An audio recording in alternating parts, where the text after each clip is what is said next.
Hello friends, সবাইকে welcome জানাই নতুন একটি ভিডিওতে। এই মুহূর্তে যে গুরুত্বপূর্ণ আপডেটের দিকে আমরা নজর রাখবো সেটি হচ্ছে স্কুল সার্ভিস কমিশনের চাকরি বাতিল মামলায় সুপ্রিম কোর্টে যে এসএলপি দায়ের করেছে সেটা কোন কোন গ্রাউন্ডে করা হয়েছিল, সেই গ্রাউন্ডগুলো কতটা মজবুত, টোটাল 42টি বিষয়ের উপর রেখে এই এসএলপি দায়ের করা হয়েছে।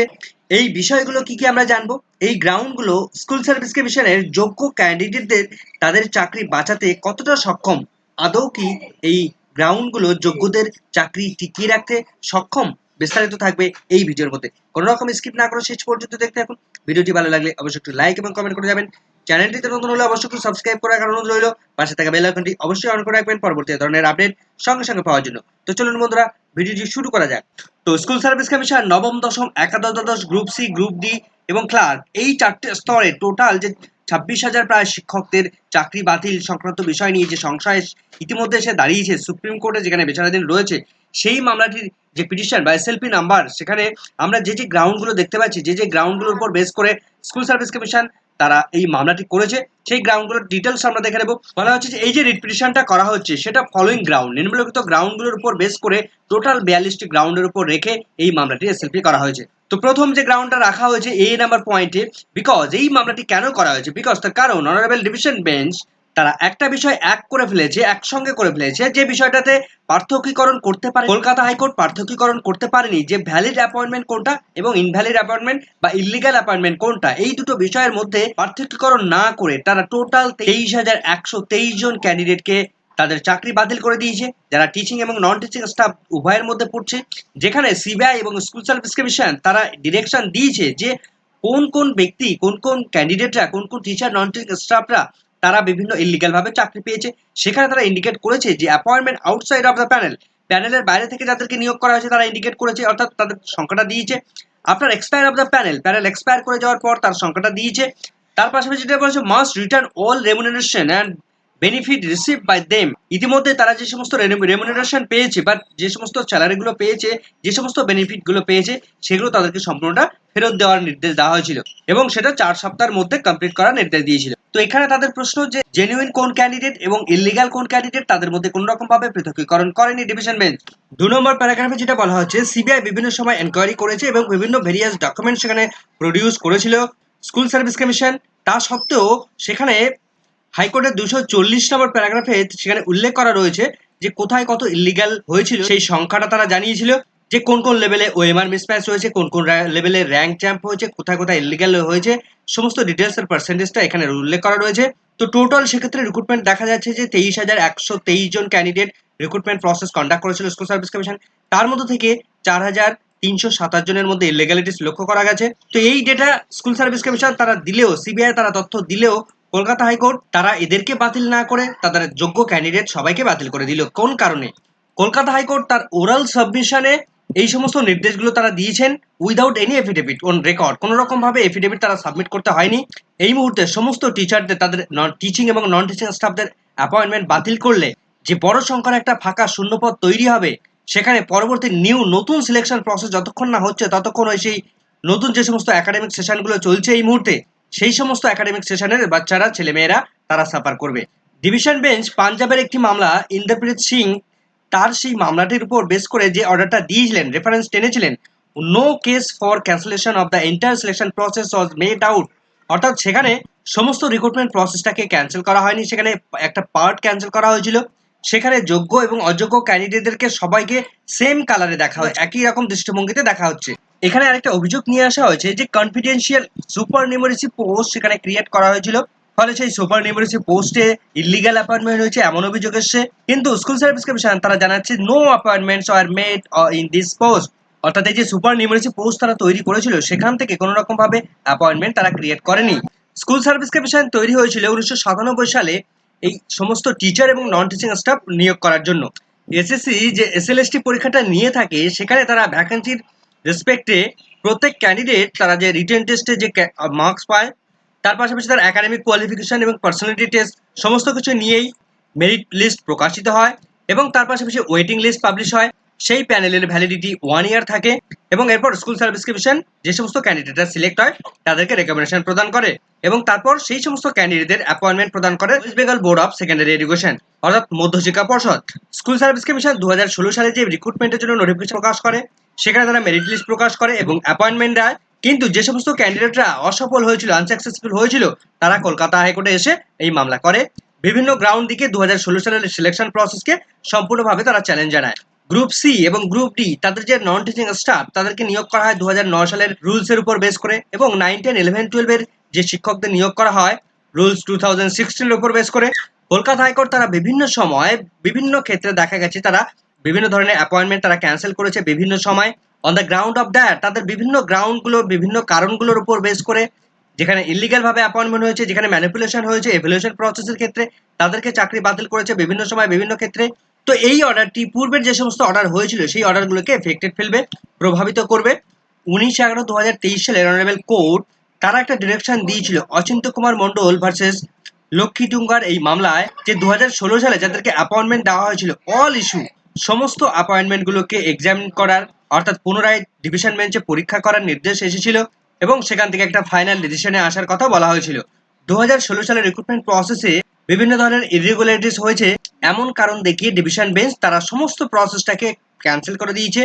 হাইকোর্ট টোটাল 23,123 জন ক্যান্ডিডেট টিচিং এবং নন টিচিং স্টাফ তাদের চাকরি বাতিল করার জন্য এই সমস্ত মামলা যারা পিটিশনার ছিল তাদেরকে সাফিসিয়েন্ট টাইম তারা প্রদান করেনি।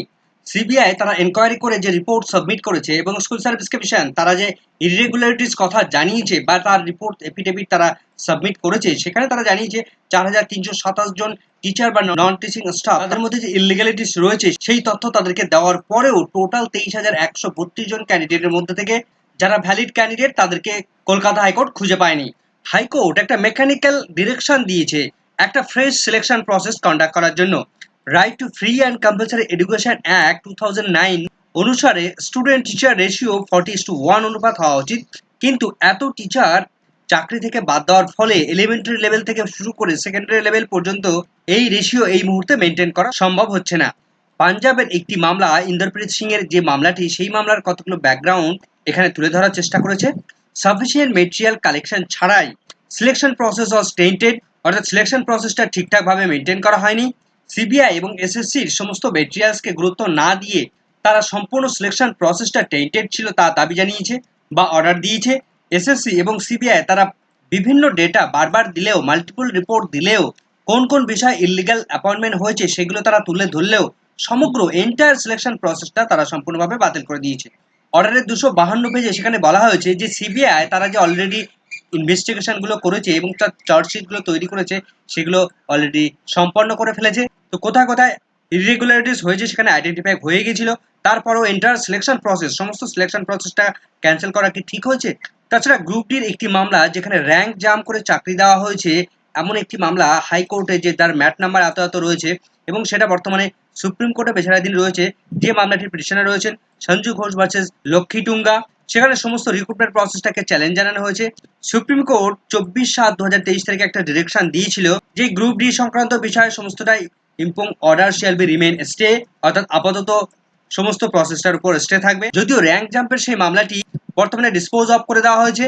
এখানে দুটি মামলার রেফারেন্স টানা হয়েছে, সেই দুটি মামলার ক্যান 2 এবং ক্যান 6 এই দুটি মামলার সঙ্গে সেখানে পারমিশন দেওয়া হয়েছে creation of supernumerary post for the appointees, যাদেরকে ইতিমধ্যে ক্যান্সেল করে দিয়েছে। সেই জায়গায় সুপার নিউমেরারি পোস্ট তৈরির আবেদন জানিয়েছিল এসএসসি কলকাতা হাইকোর্টের হিয়ারিং এর সময় তারা সিঙ্গেল বেঞ্চে জানিয়েছিল যে সমস্ত ক্যান্ডিডেটদের মধ্যে ইলিগালিটি লক্ষ্য করা গেছে তাদেরকে চাকরি থেকে উইথড্র করে নেওয়ার তারা ইচ্ছে প্রকাশ করেছিল, কিন্তু সিঙ্গেল জাজ সেখানে জানিয়েছিল যে এই মুহূর্তে তাদেরকে উইথড্র করার দরকার নেই, আগে সিবিআই তদন্ত হোক তারপরে সমস্ত বিষয়টা ভাবা যাবে। সুপ্রিম কোর্টে ইতিমধ্যে যে মামলা চলছিল তার ডায়েরি নাম্বার এখানে আমরা দেখতে পাচ্ছি, সেখানে আপাতত সমস্ত বিষয়টার উপর স্টে অর্ডার দিয়েছিল, কিন্তু তা সত্ত্বেও সিঙ্গেল বেঞ্চ পরবর্তীকালে এই মামলাটি আবার শুনেছিল। সিঙ্গেল জাজ যে নির্দেশ দিয়েছিল ইনভেস্টিগেশনের জন্য এবং প্রয়োজন যদি মনে হয় তাহলে কন্ডিশনালি সুপার নিউমেরারি পোস্ট সেখানে ক্রিয়েট করা সম্ভব। যখন সুপার নিউমেরারি পোস্ট তৈরি করা হয় তখন সিঙ্গেল বেঞ্চে বেশ কিছু মামলা সেখানে পেন্ডিং অবস্থায় ছিল। অন্যদিকে ডিভিশন বেঞ্চ যে দাবি জানায় যে সমস্ত রিক্রুটমেন্ট প্রসেসে যেখানে রেকমেন্ডেশন দেওয়া হয়েছিল, অ্যাপয়েন্টমেন্ট দেওয়া হয়েছিল, সমস্তটাই তাদেরকে ইলিগাল ভাবে অ্যাপয়েন্টমেন্ট দেওয়া হয়েছে। সেখানে মেরিটের যে রুলস সেই রুলসকে ভায়োলেট করা হয়েছে।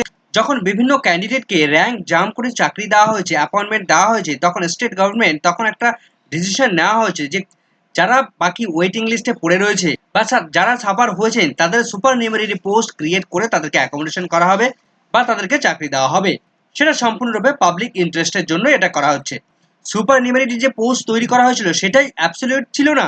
কলকাতা হাইকোর্টের যে মামলা চলছিল সেই মামলার ফাইনাল আউটকাম যেটা বেরিয়ে আসতো সেটার উপর নির্ভর করতো ওই সুপার নিউমেরারি পোস্টের ভবিষ্যৎ। অর্থাৎ সেই পোস্টে নিয়োগ হবে কি হবে না সেটা সম্পূর্ণভাবে কোর্টের উপর ডিপেন্ড করতো। সেই সুপার নিউমেরারি পোস্ট সেখানে ক্রিয়েট করা হলেও 2016 সালে recruitment process could not finalise. এই ভ্যাকেন্সিতে ফাইনালাইজ ভাবে রিক্রুটমেন্ট প্রসেস করা হয়নি। কলকাতা হাইকোর্টে একটা মামলা চলছিল সোমা দাসের যে মামলাটি, সেই মামলায় সোমা দাসের ওয়েটিং লিস্ট ছিল 186 র্যাঙ্ক। যেখানে র্যাঙ্ক জ্যাম করে চাকরি দেওয়া হচ্ছে সেখানে সোমা দাসের 186 rank, she was not recommended, not even in the wait listed আর প্যানেল গো রেকমেন্ডেশন আর অ্যাপয়েন্টমেন্ট। সে ওয়েটিং লিস্টেও ছিল না বা প্যানেলের মধ্যেও ছিল না, কিন্তু কলকাতা হাইকোর্টে রিকোয়েস্ট করেছিল। কলকাতা হাইকোর্টের প্রাক্তন বিচারপতি অভিজিৎ গঙ্গোপাধ্যায় তিনি রিকোয়েস্ট করেছিলেন সরকারকে, তিনি বলেছিলেন যে যদি সম্ভব হয়, আপনাদের যদি পসিবল হয়, তাহলে সোমা দাসকে একটা চাকরির ব্যবস্থা আপনারা করে দেবেন। তো সেক্ষেত্রে রাজ্য সরকার বা SSC school service commission she can be engaged in any future vacancies. তাকে পরবর্তীতে ফিউচার ভ্যাকেন্সিতে তাকে রিক্রুটমেন্ট করা হয়েছিল। তো এই যে সোমা দাসকে রিক্রুটমেন্ট করা হয়েছিল সেই supernumerary post till date এখনো পর্যন্ত শুধুমাত্র এই সোমা দাস যে ক্যান্ডিডেটকে রিক্রুটমেন্ট করার কথা বলেছিল তাকে এই সুপার নিউমেরারি পোস্টে তাকে চাকরি দেওয়া হয়েছিল। আদারওয়াইজ অন্য কোনো ক্যান্ডিডেটকে সেখানে চাকরি দেওয়া হয়নি। এই যে সুপার নিউমেরারি পোস্টটা তৈরি করা হয়েছিল সেটা সম্পূর্ণভাবে কন্ডিশনাল ভাবে তৈরি করা হয়েছিল। ডিভিশন বেঞ্চ সমস্ত রিক্রুটমেন্ট প্রসেসটাকে, এন্টায়ার সিলেকশন প্রসেসকে বাতিল করে দিয়ে প্রিন্সিপাল অফ ন্যাচারাল জাস্টিসকে সম্পূর্ণভাবে ভায়োলেট করেছে। কেননা এই রিক্রুটমেন্ট প্রসেসে যে সমস্ত ক্যান্ডিডেট যারা চাকরিরত অবস্থায় ছিলেন, টিচিং এবং নন টিচিং স্টাফ, প্রত্যেকের কথা না শুনে তাই কলকাতা হাইকোর্টের ডিভিশন বেঞ্চ তারা ন্যাচারাল জাস্টিসকে সম্পূর্ণভাবে ভায়োলেট করেছে। তো সামগ্রিকভাবে টোটাল 42-এরও বেশি বিভিন্ন গ্রাউন্ডগুলো দেখিয়ে স্কুল সার্ভিস কমিশন তারা কিন্তু সুপ্রিম কোর্টে এই এসএলপি গুলো করেছে। তো সমগ্র বিষয়ের গ্রাউন্ডগুলো সুপ্রিম কোর্ট তারা জাজ করবেন, তারপর একটা ফাইনাল সিদ্ধান্তে আসবেন। যদিও ইতিমধ্যে যোগ্য এবং অযোগ্য ক্যান্ডিডেটদেরকে পৃথকীকরণের নির্দেশ তারা দিয়েছেন। তো সম্পূর্ণটাই নির্ভর করছে স্কুল সার্ভিস কমিশনের উপর। তারা দেখা যাক তারা কিভাবে তারা রিপোর্ট সাবমিট করে। যদি তারা পৃথকীকরণ করতে পারে যোগ্য এবং অযোগ্য ক্যান্ডিডেটদেরকে, তাহলে কিন্তু যোগ্যদের চাকরি বাঁচানো সম্ভব হবে। তো পরবর্তী আপডেট পেলে অবশ্যই আপনাদের সঙ্গে শেয়ার করবে। এই মুহূর্তের ভিডিওটি ভালো লাগলে অবশ্যই লাইক এবং কমেন্ট করে যাবেন। চ্যানেলটিতে নতুন হলে অবশ্যই সাবস্ক্রাইব করে রাখার অনুরোধ রইল। পাশে থাকা বেল আইকনটি অবশ্যই অন করে রাখবেন পরবর্তী ধরনের আপডেট সঙ্গে সঙ্গে পাওয়ার জন্য। সকলকে ধন্যবাদ।